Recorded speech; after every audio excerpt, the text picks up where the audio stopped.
So we're not dropping no names or anything. This is just for information. Now, I got this swing arm made. Told them what your bike was. Told them everything. I really like the way the swing arm looks. Right out of the gate, though, I was worried about the shock tower. The shock tower is wider than OEM, okay, and this everything up here is just a different animal up here, okay. Now, when I pressed the bearings in here, they were super tight, super tight. These are needle bearings. Anyway, you got one ball bearing. This not this side, but the other side's got one ball bearing, one needle bearing. This side's only got one needle bearing. So what you do, cats are turning on the box. What you do is you press that in there to a certain, I think it was 6.5 millimeter or whatever it was. I went to spec, and then you put. And then also when I pulled the OEM swing arm off, I measured this, and it was exactly, I was real proud of myself. I mean, it was kind of weird. But anyway, you press this in, then you put the dust seal in there, and then you take out that your little pivot, and you push the pivot in, because when the OEM pivots, they just came right out. One side is longer than the other. They pulled out by hand, okay? Now when I put these back, when I put the pivots in here, I basically had to press them in there. Not hard, but there was some pressing going on over there, and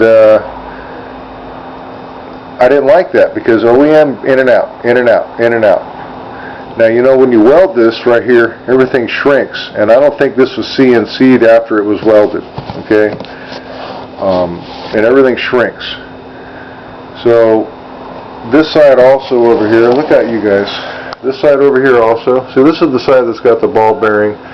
I took my clip out because I bought a new clip, and that's about the only thing I'm going to be able to salvage out of this. But once again, the ball bearing went in real super tight, man. I really didn't like that. I had everything lubed up real good, and if you look inside of there, there's all, I mean, I'm real, so anyway, then the needle bearing went in even harder, okay? Now, the sleeve for this side, I had to press that one in too. It was a harder press than the other side. So now, I got everything together, okay? Got all the bearings, had the sleeves in there, went to go put it on the bike. It slid in there, but it didn't slide in there all the way. There was something already screwing up. I couldn't line just this up already, okay?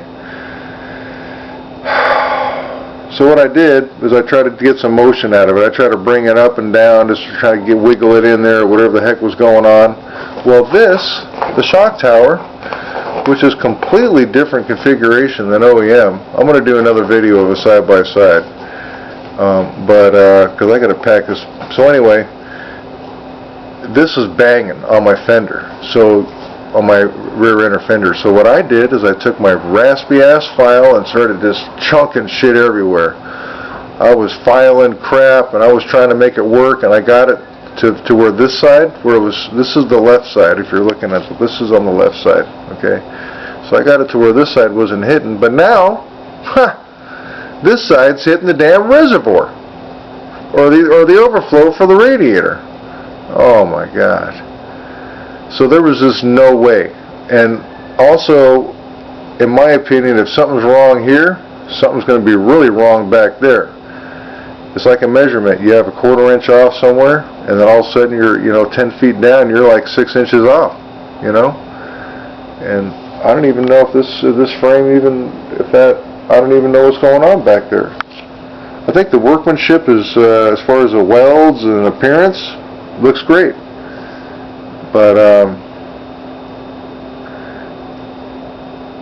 it shit didn't work off. Because when you heat this up, this shit shrinks, and they didn't put it on a re-CNC this. They didn't measure the outside diameter of the shock and the clearance and ratio from the pivot up to here.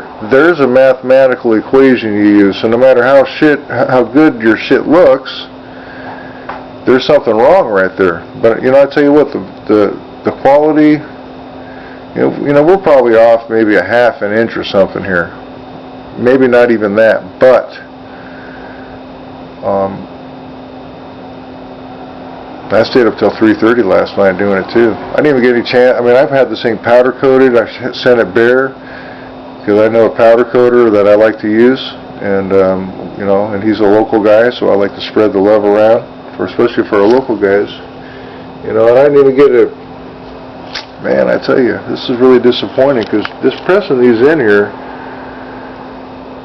what I do is I get a, well anyway, I press them in there, and it's always right on, but it was felt really tight, man. I pressed a lot of bearings before, and the needle bearing on this side was really tight, and then on this other side, see, it's longer on this side. If you look at that, it sticks over more on this side to do combinations with the ball bearing in there. Boy, that went up real hard, and I didn't like that at all. So just not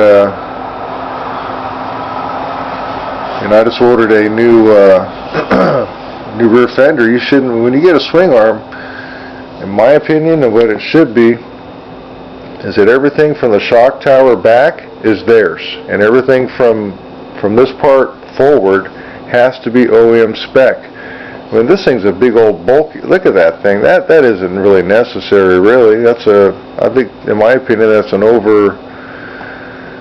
Anyway. You know, I really like the way it looks. I like the underbracing. You know, I thought that, you know, goddamn. And I shouldn't have done a dry fit 2 weeks ago, but I had my dad was out of town visiting me, so I had company for over a week. I couldn't even touch the bike. You know, I had to sneak out to get it powder coated while he was here. He sleeps in a little bit in the morning, so I snuck out at 6:30 and drop it off. But that's my opinion, you know, and I don't have anything bad to say about anybody. It's just that the only thing I have to say is that it didn't work, and there was a huge clearance issue. You take the OEM swing arm and drop that real shock off right there, and swing it up and down, no problem. I mean, there's no, this is where you're running into clearance right here. This is really the only issue, is this shock tower, and that was an extra $150 or something like that to have it made. They got it to me quick, and I didn't ask for a rush job. They got it to me quick, and the guy even told me that his welder was going to be out of town, so he was actually very accommodating. But bottom line is, I want a swing arm for my bike, and I got one sitting here, but I can't put it on because I mean, you should have seen it. It was like a lowrider in the back. It wouldn't even come up, and I was doing all kinds of filing, and I would have had to do all kinds of relocation, and it would have turned out to be a big mess just for this, and it should just go right in there. So that's what's going on.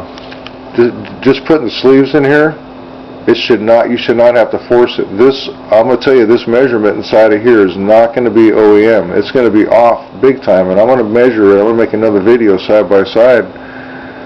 But that's what's going on, man. You know, that's really what's going on. Is this thing right here, and also this didn't really even line up either on the swing arm. You know, I hope you got a 2016 or a 15 in the shop. You can put this up there, you'll know exactly what I'm talking about. And I ain't hacking nothing. This is my first brand new anything. This is my first, and I'm 45. This is my first brand new anything, and I'm not going to start cutting stuff. There's no way, because then I'd have to cut the reservoir too. I mean, it's hitting everywhere, man. I did file the rear fender, the battery tray, whatever people want to call it, the battery tray, the rear fender. It's all the same thing. For this side. Okay, for the left side. But over here, it's just a nightmare everywhere. It's a complete nightmare. And if I came in a little hot this morning, I'd like to apologize. But see what I had to do to get I had to get everything out of here that I could. there's a little bit of scuffing going on there because I had to pry out my pivots out of there. I had to pry them out, man. Those should slide right out by hand. That means that the bearing has been compressed in there too tight, and yeah, when you do, oh my God. So that's what's going on, man. You know, I bought a new bearing for here because the one of my shock one. I put a new bearing in here because one of my shock, I don't know what the hell happened to it. It wasn't me, but probably was. But I pressed that out, but all the other bearings are in here. So when you get this thing back to the shop and you want to verify, which is fine with me, I double check what anyone else said also. You'll see that when you put the grease seal here, and then you put your pivot in here. Oh man, you're not going to be able to get it in there. You're going to have to. You're supposed to slide it in and out by hand. So I'm just kind of giving you an update video of what's really going on here.